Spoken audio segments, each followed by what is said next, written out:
My friend Garrett had a special talent. It wasn't for academics, though he somehow managed to pass his classes. It wasn't for sports either. Garrett's talent was for taking a perfectly normal situation and lighting it on fire. He was a human amplifier for trouble. If a situation was slightly tense, he would make it a full-blown crisis. If someone was a little bit rude, Garrett would treat it as a declaration of war. He operated under his own set of rules, a chaotic code that none of us could ever fully decipher. He was fiercely loyal, I'll give him that. But that loyalty was often expressed through a misplaced sense of justice that usually involved shouting and posturing. We all knew this about him. It was a well-established fact, like the sky being blue or tuition being too expensive. His reputation for being unpredictable and aggressive wasn't just gossip. It was a documented history of minor disasters. There was the time he tried to fight a bouncer for enforcing a dress code. Another time he challenged a professor to an arm wrestling match over a disputed grade. Each incident was a story we would later tell with a mix of horror and amusement. We enabled him, I suppose. We were young and thought his brand of chaos was exciting, a little bit of spice in our otherwise predictable college lives. We never considered that one day the fire he started might actually burn one of us. His energy was a magnet for conflict. He walked through the world with his chin out, practically begging for someone to take a swing. It was as if he was constantly auditioning for the role of the tough guy in a movie only he was watching. The rest of us were just unwilling supporting actors. We would try to rein him in, to be the voice of reason. "Garrett, just let it go," we'd say. "It's not worth it." But to him, everything was worth it. Every slight, real or imagined, was a hill he was willing to die on. His temper was a short fuse on a very large, very loud firecracker, and we were always standing a little too close when it went off. This aggression wasn't born from malice, I don't think. It came from a deep-seated insecurity, a need to prove himself in the most primitive way possible. He saw the world as a constant test of his manhood, and he was determined to get a perfect score. The problem was, his tests often put the rest of us in danger. We were his backup, his unwilling posse. We were the ones who had to smooth things over, to apologize to bewildered strangers, to pull him away before things got completely out of hand. We were complicit in his behavior, laughing it off as Garrett being Garrett, never stopping to think about the potential consequences. We just assumed it would always end with a funny story, and no real harm done. It was our last day of classes. The air on campus felt different, charged with a strange mix of relief and anxiety. 4 years of lectures, exams, and late-night study sessions were finally over. To celebrate, we had a tradition. Every year on the final day, the senior class would gather at the old campus clock tower. It was a stupid tradition, really. We would climb the rickety stairs to the top, look out over the university, and drink cheap champagne straight from the bottle.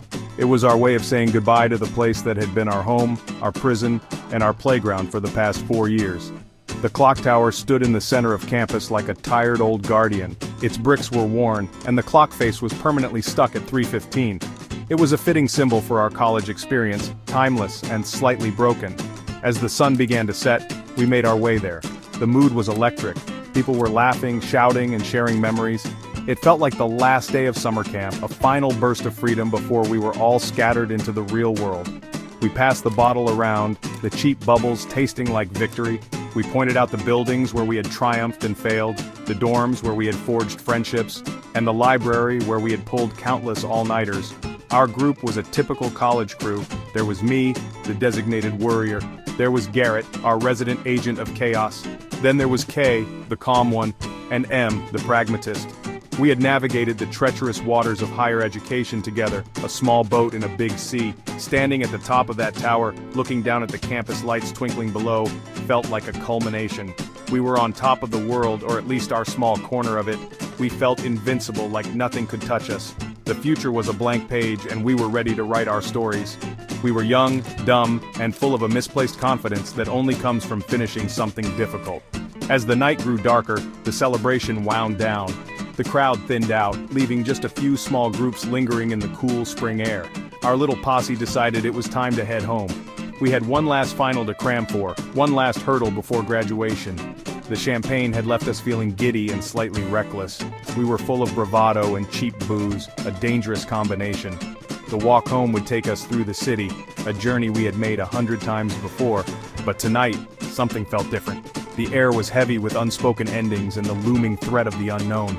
We didn't know it then, but our night of celebration was about to take a very dark turn. We left the clock tower behind, its silent face watching us go. The campus was quiet now, a ghost town of empty lecture halls and darkened windows.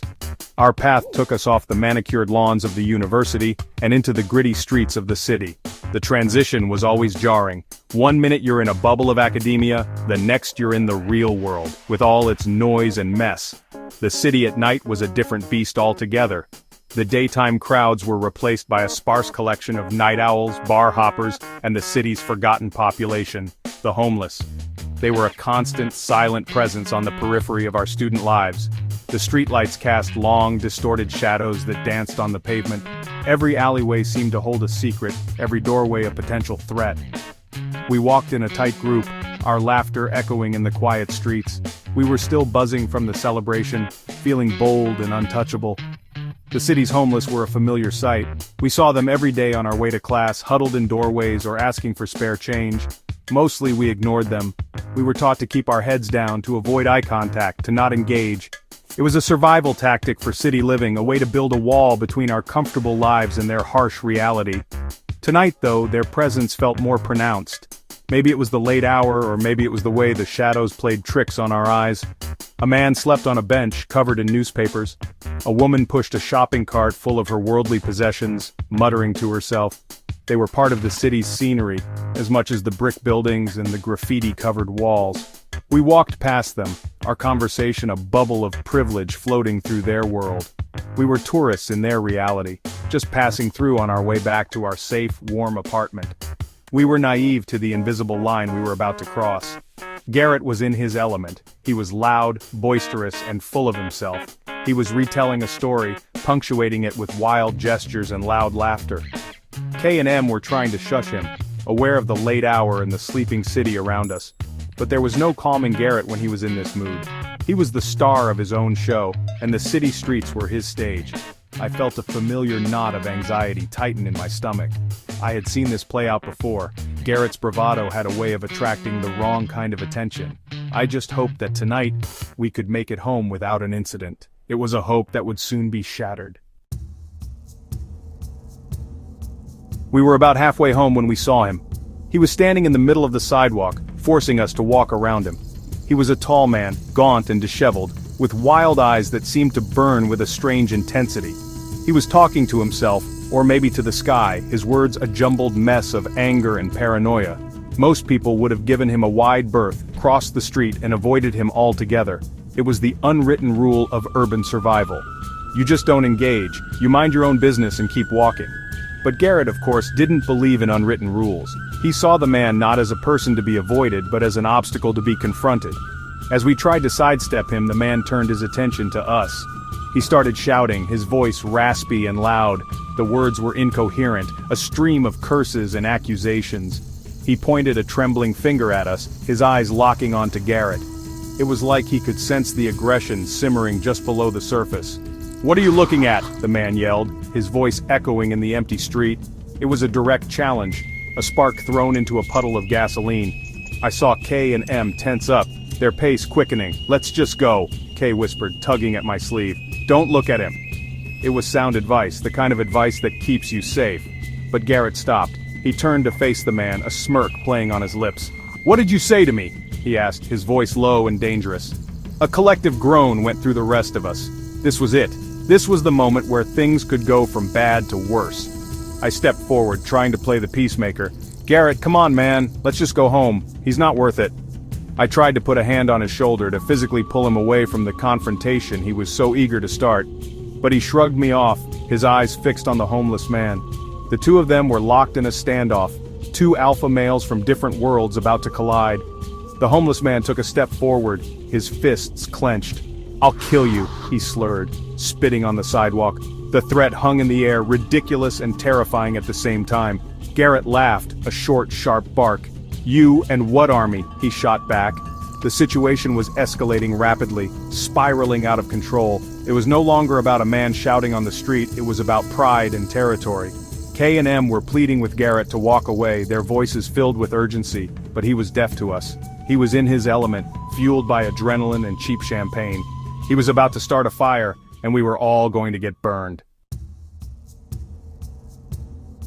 The confrontation felt like it lasted an eternity. It was a tense ballet of shouted threats and aggressive posturing. Finally, after what seemed like an age, M managed to get a firm grip on Garrett's arm and physically drag him away. "It's over, man. We're leaving," M said, his voice firm. Garrett resisted for a moment, shooting one last defiant glare at the homeless man before finally relenting. We practically ran down the street, our hearts pounding in our chests. The silence that followed was heavy with unspoken recriminations. We were all angry at Garrett, at his stupid pride and his need to always be the tough guy. He had taken a manageable situation and turned it into something dangerous. We walked quickly, not daring to look back.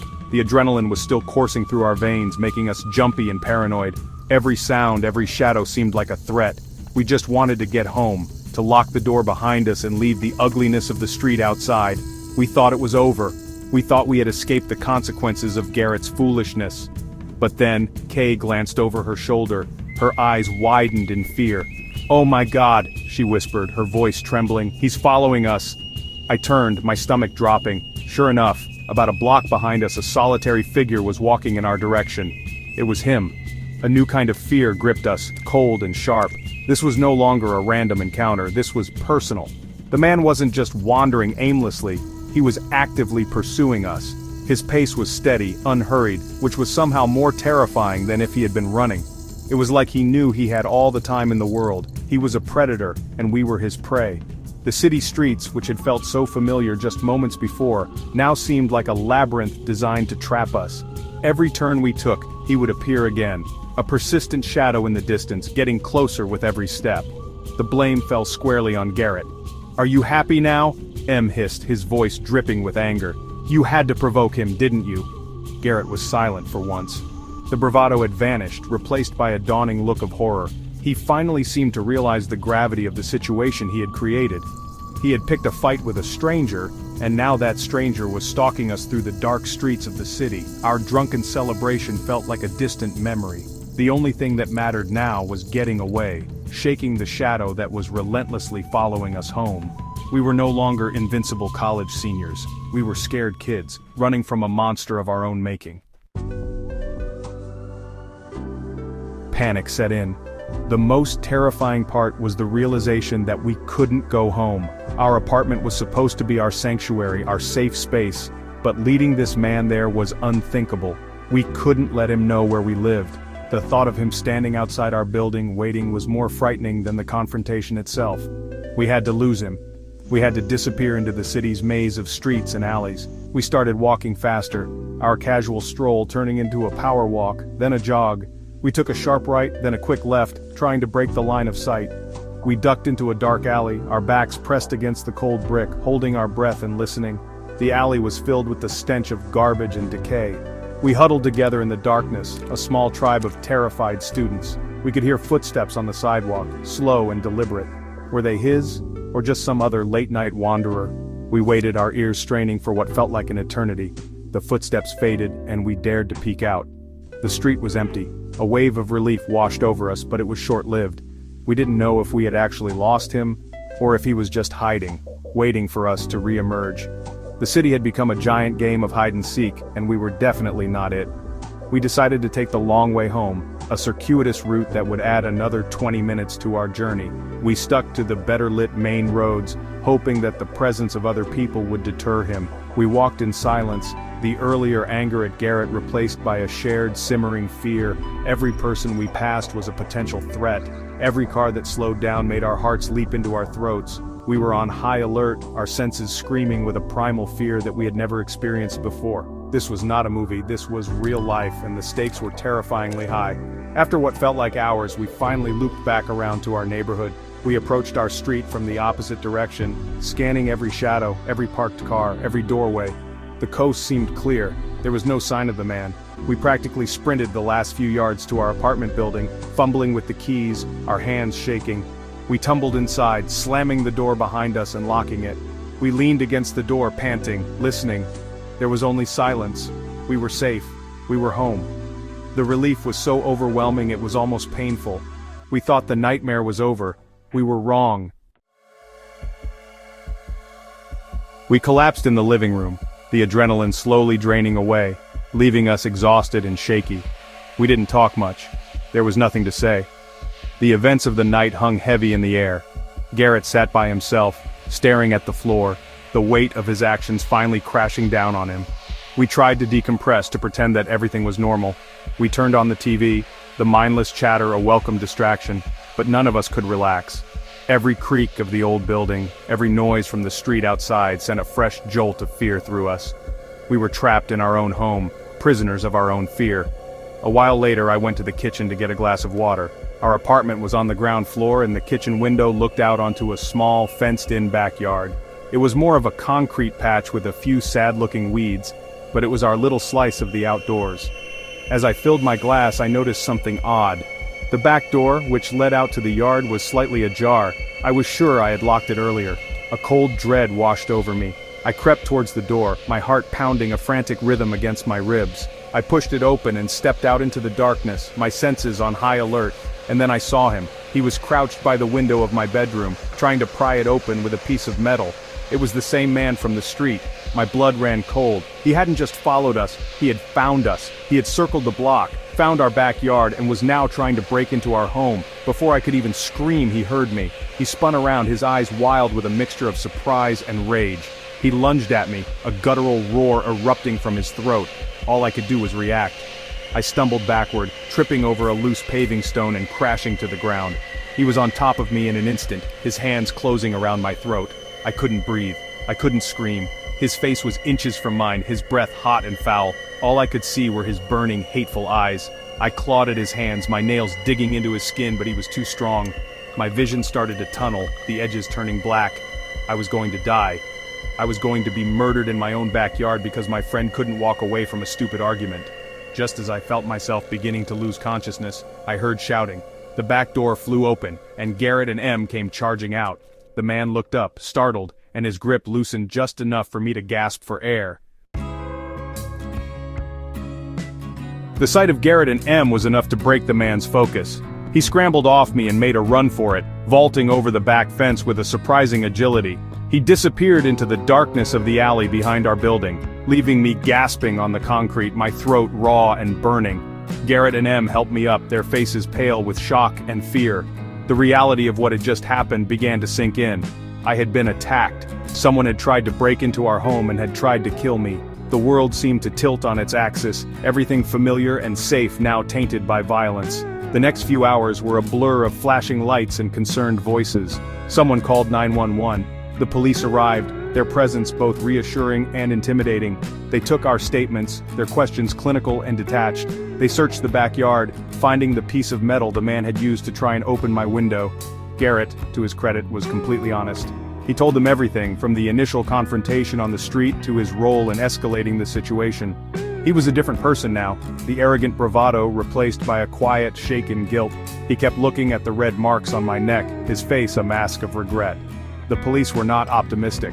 "It's unlikely we'll find him," one of the officers said, his tone suggesting this was a routine occurrence. "He's probably long gone by now, just another transient." His words were a cold dose of reality. To us, this was a life-altering trauma. To him it was just another Tuesday night. They told us to be more careful, to avoid walking through that part of town at night, to not engage with the homeless. It felt like they were blaming us, as if our poor judgment was the real crime here. They filed a report and left, leaving us alone in our violated home, the silence more terrifying than ever. Kay and Em insisted on taking me to the hospital. The emergency room was a chaotic symphony of beeps, groans, and hushed conversations. A doctor examined my throat, his touch gentle. He told me I was lucky. There was severe bruising but no permanent damage. He prescribed some pain medication and told me to take it easy. As I sat there under the harsh fluorescent lights, I caught my reflection in a darkened window. The dark, ugly bruises on my neck were a stark, visible reminder of the night's events. Graduation was in 2 days. I would be walking across the stage to receive my diploma with the evidence of a violent assault on full display for everyone to see. Walking across that stage was one of the strangest experiences of my life. I was supposed to feel proud, accomplished, and excited for the future. Instead, I felt a deep sense of shame and vulnerability. The graduation gown's collar did little to hide the angry purple and blue marks on my neck. I could feel people's eyes on me, their curious and pitying glances. I imagined the whispers, the speculation, every handshake, every congratulatory hug felt like a performance.